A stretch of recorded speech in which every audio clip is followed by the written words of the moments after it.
In 2008, riots broke out in at least a dozen countries as food prices hit record highs. By 2010, good weather had brought bigger harvests and food prices came down. But in February, the UN Food and Agriculture Organization chief, Jacques Diouf, told VOA the danger was not over. All the other factors that led to the price crisis are all here. They have not changed. Diouf said biofuels are still competing for food crops. A third of U.S. maize went into ethanol this year. Energy prices remain high, and that affects the cost of food. The world's population keeps growing, and weather is unpredictable. If we have, and I pray that we don't have it, serious problems of flood and drought in major exporting countries, we're back to square one. Then a drought in the Black Sea region sliced Russia's wheat harvest by a third. In August, Russia banned wheat exports, and that made the situation worse, says Shenggen Fan.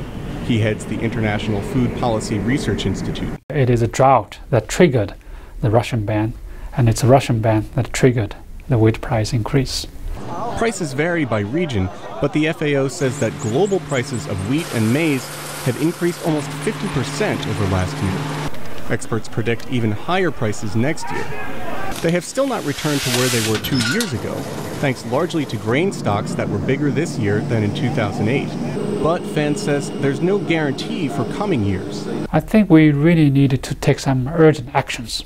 If we don't, I guarantee you we will have another crisis. Fan says in the long run, the world will need to feed more people with less available land, water, and other resources. So countries need to help their farmers become more productive.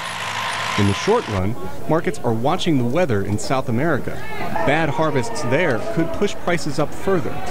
But a return to 2008's high prices is not inevitable, says economist John Anderson. Certainly we're closer than we are comfortable with right now, but I think it's a little premature to say that we're definitely due for a repeat of that magnitude.